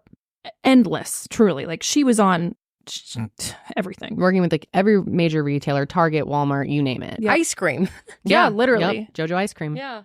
Okay, so she talks about how when she turned 17, she's like, I don't really want to do this, you know, in the way that I've been doing it anymore. I want to like branch out and, you know, change and become, you know, a 17-year-old. Obviously, I'm not a little kid anymore. And at one point, she talks about how she was on like FaceTime with her girlfriend. And this was before anyone knew that she was dating a female. And she decided, like, I'm just going to post a story of myself singing to Lady Gaga's Born This Way. Yeah. So she like films herself, posts it, goes to bed and wakes up, and it like completely blew up. Dude, I remember that so well. Like Yeah. it was everywhere. Yeah. It was on all the tabloids. It was major news. Mhm. I got like news alerts to my phone. Yeah. Yep. And so they're like, oh my God, JoJo came out, all this shit. And I think like a lot of the public was pretty supportive of it. But obviously Nickelodeon was like, oh my God, our golden child is gay now. Yeah. And even her own manager Yeah. called her and was like pissed. Was like, why'd you just do that? And didn't even give us a heads up. and she was like, what do you mean do what? yeah. Like, it's not like because she's like, what do you want me to do? Like post a video of me making out with my girlfriend? Like, I'm not going to do that. Yeah. Like, what are you talking about? Why is this decision anything you should be part Yeah. of? And it's not that big of a deal. And Apparently it apparently was. Nickelodeon was like, you need to call up all of, you know, The manager. or the manager was like, you need to call up, you know, Walmart, JCPenney, whatever, all the retailers. all the retailers, and be like, basically, she said, convince them that I'm not going crazy. Yeah. Which I'm like, that is Going so crazy. sad to think about, because you posted a thing, and I don't even think she was like, I'm gay, but she just obviously like people Alluded took to it it. as like, Yeah. okay, she's coming out. Yeah. Which even if she said I'm gay, who cares? But the fact that they're like, oh, you know, she's like loose cannon now. Yeah. Yeah. Who knows what's going to happen? Yeah. Reassure. You need to, as a teenager, get on the call Yeah. with all of these corporations and try to convince them that, yeah, you're not going crazy. But she said even after she did that, they all treated her differently. Yep. Everything changed for her. She said Nickelodeon basically ghosted her. They didn't invite her to the Kids' Choice Awards, which is something that she was regularly like a big part of. And they're like, oh, sorry, it was just like a quote, honest Oversight. mistake. Yeah. We forgot to invite Yeah, you. Yeah, fucking right, dude. Okay. Interesting timing. So, Yeah. She had posted a video back then saying, like, a lot of you are asking where I am. yeah. And I didn't get an I just invite. didn't get an invite. She just keeps it like pretty classy with that. Like Yeah. she doesn't like to get into like fights with people, it seems. But that was pretty clear. Very hurt from that. I would have been too. It's totally. Yeah. It's so fucked up. And like, I think her coming out was great because Oh my gosh. Yeah. she was the first, really like the first child star that is still a child star Yeah. to come out and talk about a great role model for other kids her age Yeah. who are, you know, questioning their sexuality or are gay and haven't come out yet. To be able to see someone like that, Yeah. Mm-hmm. that's amazing. I know. And the fact that it wasn't celebrated is so disappointing. I know. And it's like, especially for the time that it happened. What year was that? Like 20. Wasn't that long ago. A couple years. So you would think that by then we'd be further in society. Yeah. I feel like maybe she thought we were and that it wasn't that big of a deal. Apparently it still fucking is, which is so insane. Yeah. One thing that she brought up that I thought was really interesting was the Snapchat thing. Yeah. God. Yeah. 2021 is when the Born This Way. Okay. Yeah. Gotcha. Yeah. She posts But yeah, 200 to 300. yeah, she posts 200 to 300 Snapchats per day. Yep. Which I cannot imagine doing this. I'm sure it's a deal with Snapchat because we know they have these deals. They had it with Austin McBroom and like several other creators. I think Bryce Hall's big on there and some other Dobrik is on there. Yeah. Where Oh, they yeah. have these like huge requirements of numbers. Yep. Think about, okay, to anybody out there, can you imagine waking up and your first thought is, all right, what's my first out of my next 200 to 300 posts I'm going to make today? And how am I gonna make them all interesting on top of that? So Jojo takes like pictures in her bed. Like when she first opens her eyes, it never ends. Dude, I can't tell you, there is no amount of money that would ever make me want to expose that much of my personal life and to have that pressure constantly. Like, check out my workout, check out what I'm drinking, check out what I'm eating, look at my dog's poop. Like, what the fuck? That's so much pressure and so insane. And I can't imagine any human that cannot be good for you. And she talked about, the obsession with numbers and subscribers and how you can totally fall into that. And I hope that maybe she's been able to kind of pull away from that because it is so addicting. Like I said earlier, I definitely have been down that obsession road before, and it really can be super, super addictive and dangerous, horrible for your mental health. Oh my God, tracking all of your performance on every little thing, and her talking about like if her TikToks didn't get a certain amount of views and this and that, and like so many creators, and actors too, actresses, anyone like in this space deals with that pressure of like, I've always got a one up. I can't, I'm falling off. It's horrible. It can be horrible if you really go down that. I appreciated her opening up about that. It seems like she likes doing the Snapchats. I don't know. Like, I know she's big on TikTok too, and she's seen like from the outside as a viewer, and I guess that's how she wants it to be seen that she's enjoying it and having fun, not like miserable. But I wonder, like, I just can't imagine that doing anything good for you, especially at such a young. If you're just like having a bad day, exactly. Like, how do you do that? Too bad. And you can't, like, people are watching you because you're fun and upbeat and like chirpy. You're not going to be like, hi, this is my breakfast of the day. I'm fucking pissed off and having a terrible day. Like, what is that going to do other than make people talk about you even more? Yeah. Like, people watch you because you have a quote unquote really fun life to watch. For us, it'd be like back pain. Look at my heat pad. Back pain. Kendall and I, actually, like, everyone's back here is like fucked up for some reason. You said you were going to share the heat pad with me. I haven't gotten it once. You literally started with it. Yeah. Like, before the show even started. No, you can have it. No, I'm like getting too hot. In fact, I think it turned off. Yeah, I think it did turn off. I would love to have a churn though. Thank you. You can have it. I want ice. I know. Ice really feels need ice. really good. We need ice packs here. We should get an ice bath. Ooh, cold plunge. Just kidding. I ain't never doing that in my life. They say that if I heard someone random and like, don't quote me on this because there's just some fucking guy on Instagram reels, but he was talking about how it's like a similar high to cocaine. An ice bath? Yeah. That's what he was trying to sell it at. He's like, it's like just the same, the endorphins. And all right, like, dude. Really? Really? And I asked my friend who does ice baths, and he was like, no, it does not. I can't imagine it being like cocaine. It is supposed to be really good for you, though, but I could never. Yeah. Some people do it after they work out, too, or maybe like before. I can't imagine. You're all like heated. You're like extra warm then, and then to get into that. It's really, it's supposed to be torture. Really good for your metabolism. Yeah, it's supposed to be good for a lot of shit. Your sleep and everything. I could see Josh, like, he'll come home one day and he'll have one, I bet. He would never use it. No, he would get it and then it would sit there. Yeah. Your whole house is like an ice bath, as it is. Oh, yeah, just the temperature? Yeah. God, and we're starting to hit that season where I'm starting to get cold at night. My feet are cold and the car's cold, and I'm like, listen, I ain't doing this entire season. Because he's the type of guy who wants to run the AC in like December. I know. It's horrible. I know. Yeah. Yeah. I'm surprised he didn't come in here and yell at us for the AC. It's because he's not in this room. Yeah. Yeah, he probably doesn't know. He's got his little fan in his office. Yeah. Anyway. And then Raven Symone's part was also very interesting. Just how acting, became a job for her so very young. There's that clip with her dad where he's like, and why do we do this? Because it's a job. Right. This is how we make money. And she's just like, And she was so cute. What was her character's name? Rudy, I think, on the Cosby Show. Yeah. God. Yeah, I always loved her on that. But yeah, there's this clip of her from an interview in 1990 where she is only 4 years old. Go ahead and watch it. Fun, but it's also a job. Yeah. And she does this to get what? Paid. Exactly. There's her little smile at the end. To seriously not have a single moment of your life where you were not working that you can actually remember is so fucked up. So at one point, Raven talks about how her family called this a family business. Yeah, when it was all her. When she's the one that's all the talent and is really making the money. But yeah, they called it a family business to try and, I think essentially like justify it. Yeah.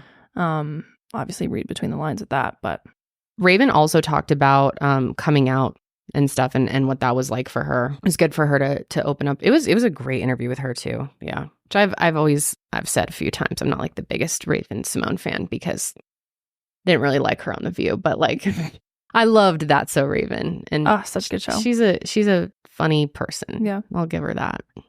So the documentary kind of ends off talking about, child stars beyond just the traditional sense of, media like TV and movies. And obviously millennials, for the most part, were watching Disney Channel and Nickelodeon and that type of stuff. But now the younger generation, it's all about TikTok and YouTube and Instagram, whatever, especially YouTube. And that kids are just obsessed with watching other kids on YouTube. And this is where it gets definitely more of a gray area because the laws around kids on social media are so much different than traditional media. As in there's really nothing. As in there's not a whole lot at all. And it doesn't seem like there seems to be much progress being made. Like not a few lot. Little things, but so much work has to be done. Yep. Not only by the government, but also I think the platforms have responsibility to start doing something about this. Like it's insane. Yeah. Yeah. So like, for instance, I talked about Ryan from Ryan's World or Ryan's Toy Reviews. Ryan, I feel he so started bad for his him, channel dude. at 3 and is now one of the top paid creators on YouTube in the world. And he's 12 years old. Yeah. How insane is that? The pressure, like, what he's going to have to deal with as he gets older and that some of that goes away. I mean, maybe it'll only be a good thing for him. Let's hope. God. But yeah, just right from the beginning. It's crazy how he has all these fans and stuff. That cannot be good for you mentally to have fans at 3. And which Kendall and I have mentioned this, but kids are filming in their house. And therefore, it's like, there's no getting off the set and going home. No. The set is your home. Your parents are the directors. Your parents and are employers, kind of. Yes. So it's like, there's no turning it off for a lot of them. The camera is right there at someone's, within arm reach at all times. And you can just turn it on and start recording whenever. And a lot of times kids don't really have the say of like, no, I'm not interested in recording today. You know, it's like, why not just get a 10-minute clip and it can go viral? Yep. And then to add that pressure of like, if you don't, our family could struggle financially. Yep. And then there's no regulation on how to make sure that they actually get paid for this work. Yep. Nothing. Yep. Because obviously the Coogan law is in for child actors and stuff and child stars, but not really for social media. Like there's some legislation that's starting to be passed, like something in certain states, Illinois, but like overall there's nothing that is truly protecting all kids, and it's such a gray area. It's crazy that it doesn't seem to be an urgent issue the way it should be. This is especially what they talked about in the documentary, how I can't remember exactly, multi-billion-dollar industry, I think were the words they used, the content creator industry. Yeah. And they actually showed like a little graph compared to child stars. Yeah, there's over just TV and movies. 50 million content creators worldwide, and the industry is said to be worth over $500 billion in the next 2 years. Yeah. Trillion. God, that's so insane. I know.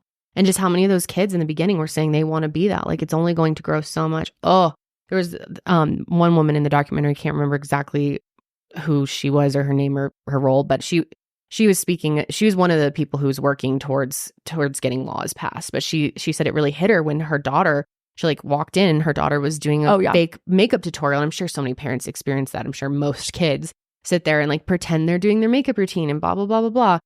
But she's like, my kid was like and subscribe. Yep. Like and subscribe. Dude, I am dreading my child growing up in this time. I wish she could grow up in when we were kids. It was so different. Yeah. Yeah. Mm-hmm. Well, there are activists like Chris McCarty, who I believe we've spoken about, also Washington State Representative Christine Reeves, who are working and, to advocate for bills that aim to ensure that kids who are heavily featured online have the right to compensation for their work.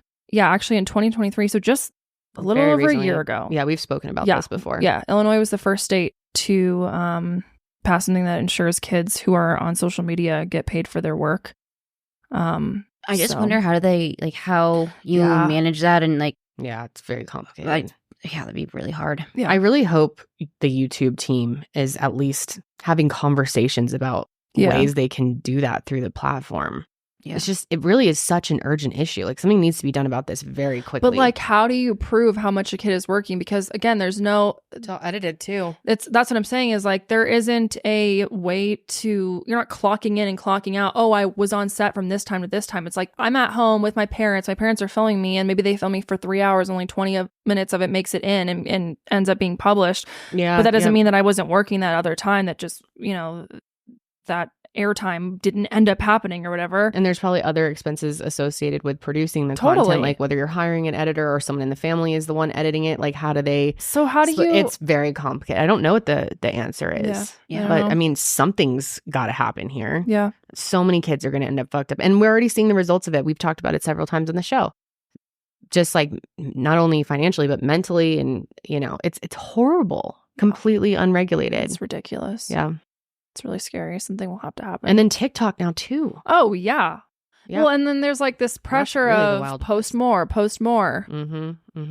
That I think our generation and the generations above us, we were really like the last ones to not have that growing up. Mm-hmm. Like we didn't have social media when we were, kids. No. Yeah. I mean, we had MySpace, but we were like in middle school by then. Yeah. And there wasn't like a 5-year-old Janelle running around watching YouTube or TikTok and seeing like all these creators posting 24/7. Mm-hmm. Yep. I know. I mean, Holly watches like Miss Rachel and Mika and Blippi, and there's tons of kids channels now too. So you're starting like really young, and it's great stuff. I mean, Miss Rachel, credit a lot to her. She helped Holly learn to sign and speak, and like I know she's helpful for so many parents. But yeah, kids are like exposed to it like out the gate. I mean, it's just a new world. Yep. I saw a statistic. I forgot where I saw it, but kids nowadays stream on YouTube more than any other platform. I believe ever. It. Wow. Like kids are just watching YouTube more than any, which makes sense because it's instantaneous, it's portable, and there's like that community. Yep. You know? Yep. Like the comments and whatever. So yeah, it's insane. So yeah, that's kind of an overview of it. Like we said, highly recommend watching if you are looking for more information and just to kind of hear from them personally. But it was very well done. And I'm glad that it's continuing to be a conversation because I just think, I think this is just going to become more and more of a mainstream topic that people are speaking about. I also wanted to bring up something that, I don't know, did any of you guys see the recent interview from People magazine with Hayden Panettiere? Mm-mm. Yeah, I did. I watched it when you said it's incredibly sad. It should not have been posted. No. People is seriously fucked up for posting it. We're definitely not going to be playing it. I think they may have removed it. I'm not really sure. I didn't follow it completely, but Hayden Panettiere. She was in a bunch of stuff. I always loved her growing up. I've never heard of her. You've probably seen her. Oh my God, I loved her. She was in Cheaper by the I think she was in Cheaper by the Dozen. No, that was Alyson Stoner. Oh yeah. But and Hilary Duff was in that too. The cheerleading movie. Oh, Bring It On. Bring It On. Her. Yeah. Yes. She was. I would say she's like a child actor too. Oh yeah. Definitely. She was definitely. She was in that movie as a little girl. Like her dad was a football coach or something. In the middle. The Titans. Malcolm in the Middle. Yeah. Mm-hmm. Where's Frankie Muniz nowadays? Speaking of Malcolm in the Middle. I wonder what his child star experience was like. Oh, I'm sure it was crazy. I loved Frankie Muniz. What is he doing? He's a race car driver? Oh, what? Go off, Frankie. Yeah. Yeah, he's on NASCAR. Yeah, he's the best. Big Fat Liar.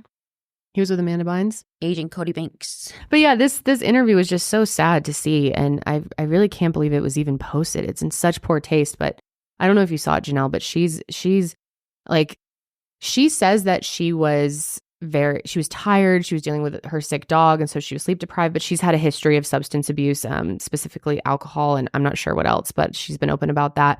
I'm sure being in the film industry played a part in that, but it was also because her brother had passed away. And that really sent her into a spiral. And then at one point she had like lost custody of her child and just kind of had to sign the documents over. And she's been pretty open about it. But she did this interview and she I mean, when I first watched it, and I'm not going to just make an assumption, and the general consensus from everyone in comments and articles was that like clearly there's something's going on. She did not seem like in her right mind, but she is saying that she was just tired, so that's quite possible. Either way, no matter what it was, it should not have been posted. It was like in such poor taste, and I feel like people just consistently does this. Was it a public interview? Mm-hmm. What do you mean? Like, why would it not have been posted? Because she was not right. It should not have been posted because it makes her look like she's drunk or something. So do you think they were posting it for that reason mostly? I mean, I'm sure there was a contract to post it, and it was a cover shoot deal that she did with them. Okay. But she had asked to reschedule the interview, and they were like, no need, according to her. Oh, okay. But yeah, people have been like up in arms with People magazine for even posting it, but it's still up. Is it? Yeah. God. She said she didn't sleep for 2 days prior to the shoot. Yeah. And then... Oh, that's so sad. Yeah, it was an 8-hour shoot followed by an on-camera interview. So she did 8 hours before that interview. Yeah. And so like if she very well could have just been exhausted. Yeah. I mean, so there's no proof that she was on... It's just, I didn't know that information at first. And like when I first saw it, knowing her history, I was like, oh my God, this, like, she's clearly really struggling with something. She did say, grief looks different on everyone. Whether or not I'm on medication is none of anyone's business and is between me and my doctor. I am doing interviews to promote my new film because I'm proud of it. The real issue here is the toxicity of social media and the news cycle that is driven by clickbait. Yeah. Mental health is so important, and I hope those reading now understand that what you say and hiding behind your computer screen have a detrimental impact on someone. The comments on these were most of the comments I will say were like, shame on people. This should never, like, we love Hayden. This is so mean to post this. But there were a lot of people that were just like, oh, typical. Dude, the keyboard warriors are as bad as they've ever been. They are so fucking mean. Like, and it's so bad on, I think I said this last week, but on the People Instagram, and I'm sure it's on a lot of Instagram accounts, but like, I sometimes just look at people are fucking horrible. They act like they know that person personally. Yeah. And these like weird parasocial relationships that people have with anyone who has a following, especially like big time celebrities, is so fucking weird to me. I know. It's bizarre to even waste your time like writing mean things to celebrities on their posts and stuff. It's like, dude, you're really a loser. You have nothing going on if you have time to do that. Seriously, like, look in the mirror. Self-evaluation. It's so true. It's bad. Yeah. I just wanted to mention that. Okay, so check out the documentary, guys. Hopefully that gave you like somewhat of a rundown in our thoughts on it, but just so well done. Excellent. Highly recommend. Our next sponsor today, we love them, you love them. It's Rocket Money. And if you are not using Rocket Money, friends, you are really, really missing out. I cannot tell you how much it has helped Josh and I in our finances. I've gotten tons of people in our office to use Rocket Money, my friends and family as well. My dad's a big Rocket Money fan, and he works in the finance industry, so that tells you a lot. But do you actually know how many subscriptions you are paying for? Because if you don't, I guarantee you probably are paying for something that you either forgot about or you don't really use anymore. And obviously, none of us want to deal with customer service when it comes to canceling something, but Rocket Money makes it easy. Just a few taps and you can just cancel those subscriptions. It's especially good for like free trials that you've started and then you forgot to cancel them. And I had several like that where I was paying for them for months on end and just forgot about it. Rocket Money is a personal finance app that helps you find and cancel your unwanted subscriptions, also monitors your spending and helps you lower your bills so that you can grow your savings. Rocket Money's dashboard gives you a clear view of your expenses across all of your accounts, and you can easily create a personalized budget with custom categories to help keep your spending on track. The new goals feature automatically saves money for you without you even having to think about it. Whether your goal is to pay off credit card debt, put away money for a house, build your savings, Rocket Money is going to make all of that easier for you. And they can even try to negotiate to lower your bills for you, sometimes up to 20%. Rocket Money has over 5 million users and has saved a total of $500 million in canceled subscriptions alone, which is just mind-blowing, saving members up to $740 a year when you use all of the app's features. So stop wasting money on things you don't use. Cancel your unwanted subscriptions by going to rocketmoney.com/sesh. That's rocketmoney.com/sesh. Once again, rocketmoney.com/sesh. Now let's talk about Diddy. Did he do it? Absolutely. Yes, he did it. Sick bitch. Did he do it? Finally arrested. Yes, he did. Yes, he did. Sick ass. All right. Monday, September 16th, he was arrested in Manhattan. Karelly, you always like Care. quiet out my claps. Is there a reason? Is this No, too loud? Allphonic does it. Our I software. always thought Karelly's like muting my clapping. So you guys just see me silently clapping? No, our audio software like thinks Can you that just it's add in claps it for thinks me? it's an annoying background sound, so it tries to cut it out. Yeah. Allphonic, you be fucking me over. Yeah. Anyways, he was arrested after nearly a year of ongoing investigations on an indictment charging him with racketeering conspiracy, sex trafficking, and transportation for purposes of prostitution. This nasty motherfucker, as Kendall said, she's always hated him. He is One of the most evil vile people human people. Yeah, like he is. I don't even have words to describe him. Disgusting. Yeah. What? Vile. What are other terrible words? Atrocious. Excuse of a human. Janelle just repeats. Slime ball. Slime ball. That's right. Slime ball. Hate him so much. He is abominable. Yes. Abomination. Abominable snowman. Yeah, abomination's good. I like that. He is truly an abomination.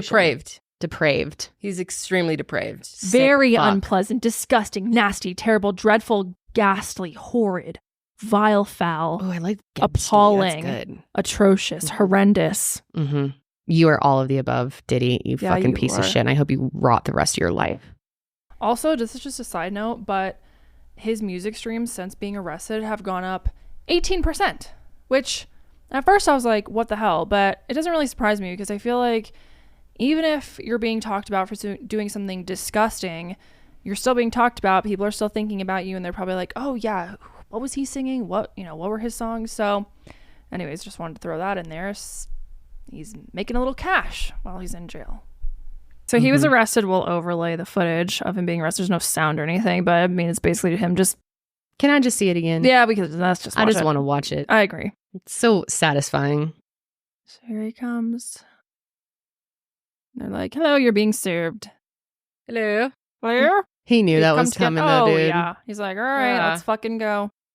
And that's that, motherfucker. Stupid bitch. Also, you should type in after this. Hang on. Here he goes. He's in handcuffs.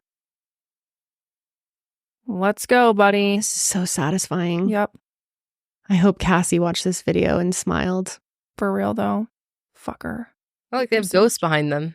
I know. Out you go, bitch. I hope you never come out of jail for the rest of your fucking life. Disgusting perv. What were you saying about a different video? Yeah, type in Diddy hours before arrest in Central Park. Oh, I saw this. He's like hanging out. But he looks... He definitely is like... He's like looking behind his shoulder. He's like, he knew. Yeah. Yeah. But I just think it's funny how he's like, let me just go to Central Park. Let me, embrace the freedom in nature one more time. While I have it. Mm-hmm.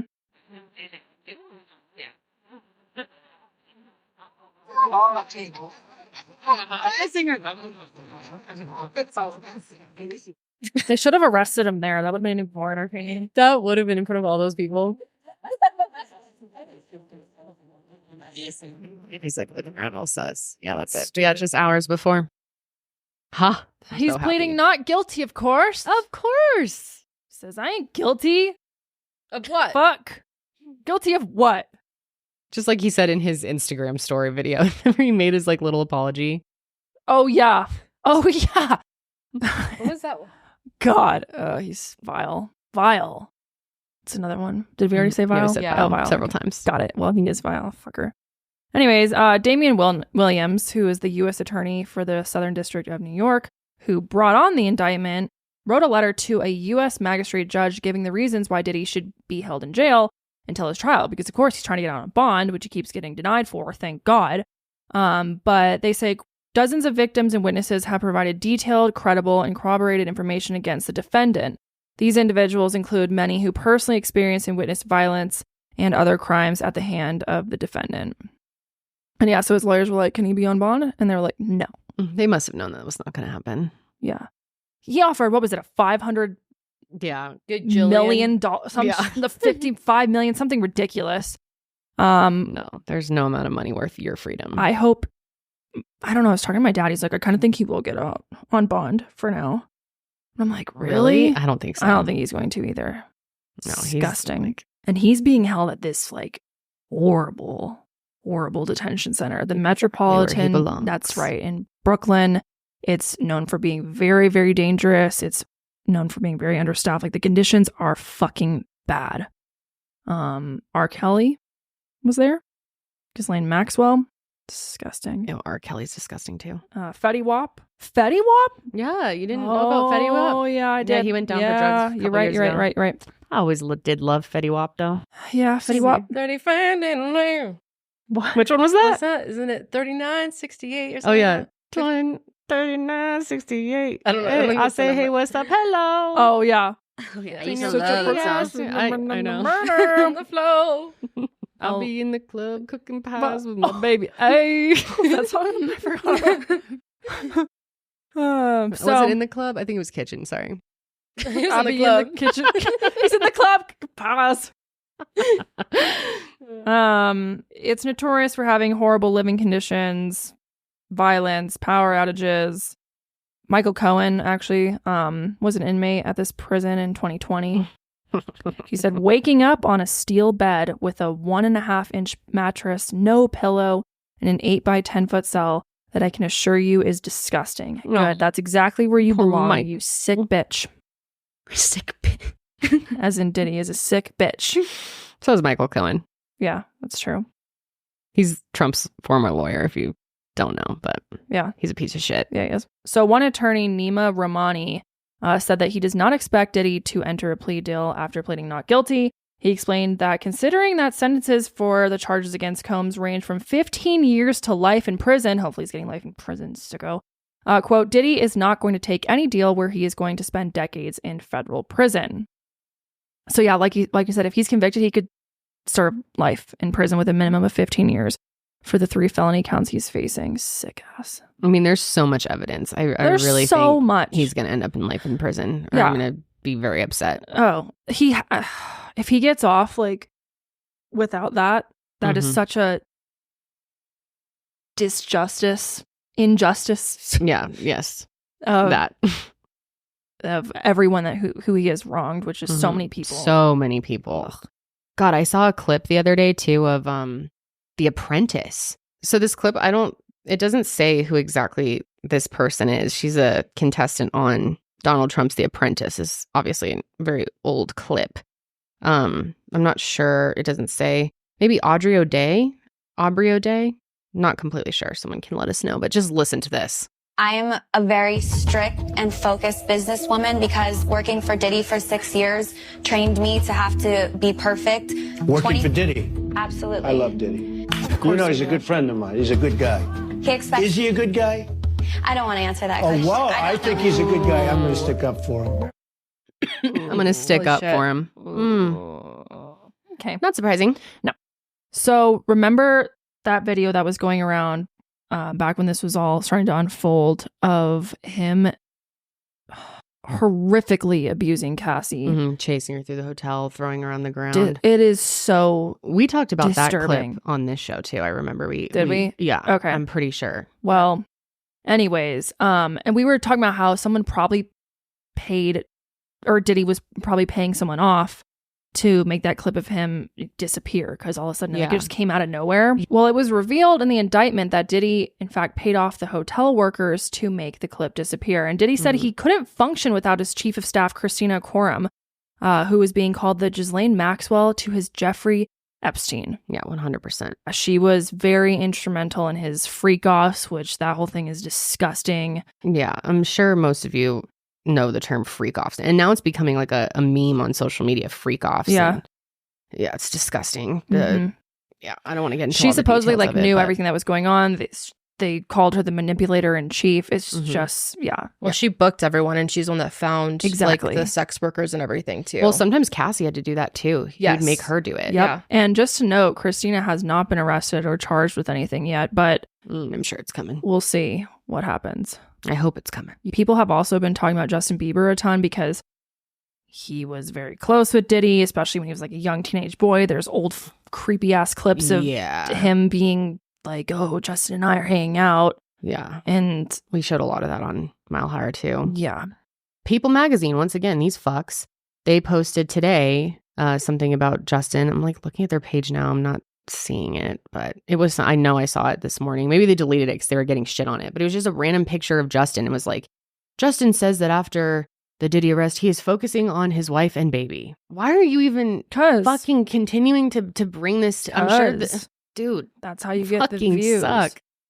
Yeah, I don't think Justin. He's very much out of this. Like he wants something to do with it. It sounds like, at least not at this point in his life. I mean, we don't know what actually happened.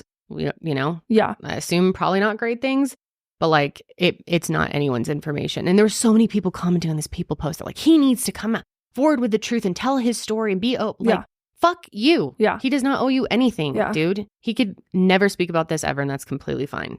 So another video actually has resurfaced following Diddy's arrest, and this time it involves a former adult entertainer named Jonathon Oddi, who we spoke about in Mile Higher. He was actually arrested in 2018 for allegedly shooting up one of Trump's Florida golf courses. Yeah.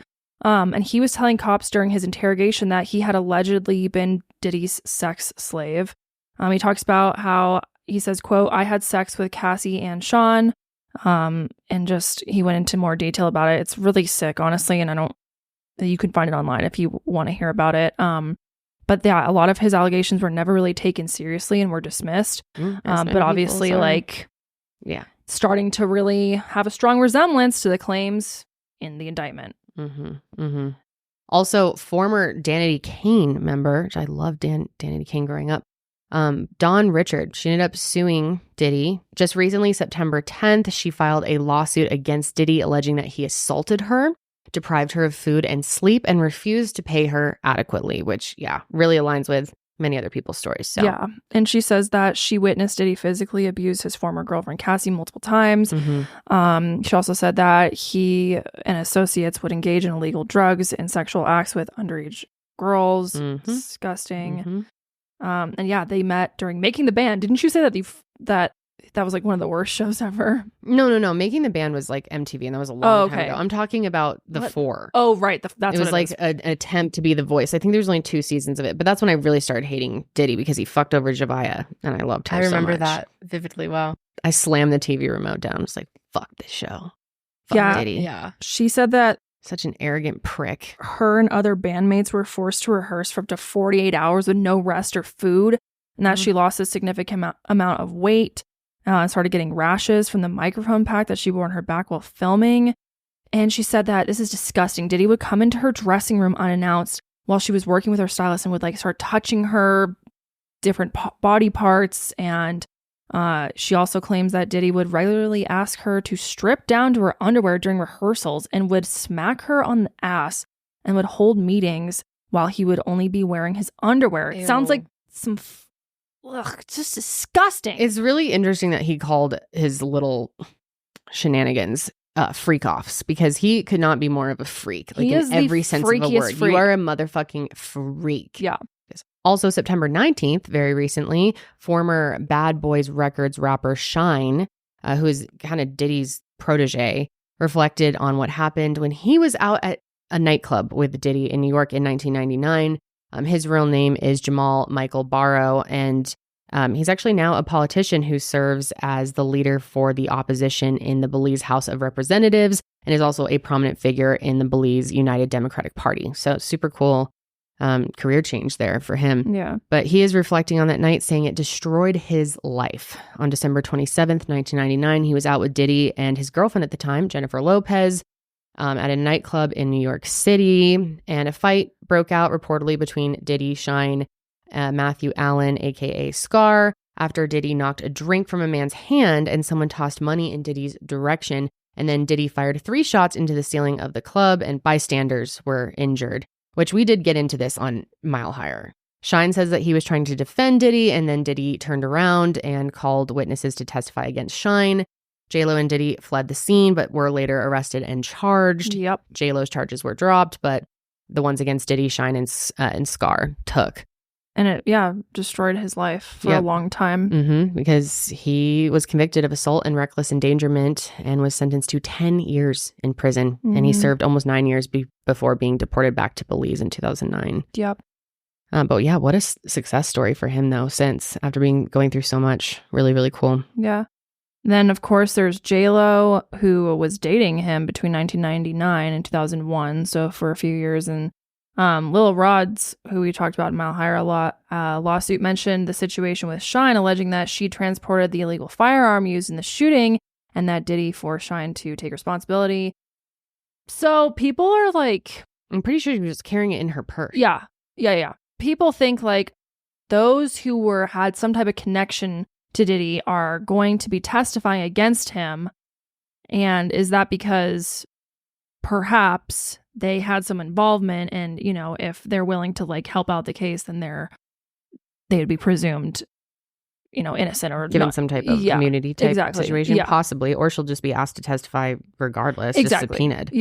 That'll be interesting. Yeah, there's like plays out pictures of her in bed with all these other famous people from his 4th of July bash back in 2000. They're like on this giant bed. It's fucking weird. But a lot of people have been saying that these pictures are from the freak-offs, and they're saying that J-Lo was at the freak-offs because of these pictures. But that is, I mean, these are reported as the 4th of July party. Yeah. Like I've seen a lot of posts, especially on Twitter, saying that she was in a freak-off and like using these pictures. So like that's kind of been debunked by this. Mm-hmm. Also, people are talking about Prince Harry. Yeah, I've seen that. I don't know, like there's no allegations against Prince Harry right now. It's a lot of like speculation. There's a lot of people who are like, oh, so-and-so was pictured with Diddy. Oh, so-and-so was at Diddy's party. And well, obviously there's a chance that maybe they knew what was going on or they were involved. I think there's also a chance that he was just this famous rich dude that threw fucking ragers. And so he would invite other famous people and they would come and they would party with him. And there's a high chance that they had no idea what he was also doing. You know? Like, are there probably more celebrities involved? Absolutely. Definitely. And I hope that comes out through all of this. But it's interesting how the internet has kind of been like, oh, anyone that went to a Diddy party ever is like guilty in a crime or knows about X, Y, and Z. Right. And that's just clearly not the case. I mean, come on, people, be real. So after pleading not guilty to the charges of racketeering, conspiracy, and sex trafficking, Diddy was ordered to remain in custody until his federal trial in New York. And like we said, Damian Williams was vague when asked whether Diddy or others involved could face more charges. And he's like, I can't take anything off the table. Anything is possible. And our investigation is very active and ongoing. So I think overall, like, it's just too early to tell what's really going on. But I think more and more will unfold as the time goes on. But yeah, it was pretty wild to see after the raid that they did on his house. This information was not out when we covered this. No. But yeah, they found tons of weird freak-off supplies and narcotics, and then more than 1,000 bottles of baby oil and lubricant. And like a shit ton of dildos. Disgusting, dude. Why would you need 1,000 bottles? It was of like that? a whole... Dude, like I said, freak. Total freak. Which again, like if you just want to be a sexual person and use a bunch of lube consensually, great. Do what you want. Of course. Yeah. But you want $1,000 or 1,000 bottles of lube? Yeah. But like thousands of bottles of that lube on the wall. You can have that. But like we know what happened at these freak offs. Yeah. And the lube was not used in good ways. Yep. Let's just leave it there. His attorney says that they're going to continue, obviously, to appeal the ruling and that the living conditions are very inhumane. Well, Diddy treated his victims inhumanely, so I don't really feel that bad for you, buddy. No. I love it. I really don't. I love it so much. Yeah, his attorney, of course, believes he's innocent on everything, but of course, we'll see about that. What is he going to be like? I think he's possibly innocent. Right. Yeah, exactly. So, I don't know, man. We'll see. Yeah, but big win here. Big fucking really win. Excited that this is happening. And it'll be interesting to see this play out. Yeah. Will real justice be served? I feel like there'll be some element, but I hope it's to the fullest extent possible. Yep, me too. Pig. And we'll see if other people are brought into this as well. Yeah. Yep.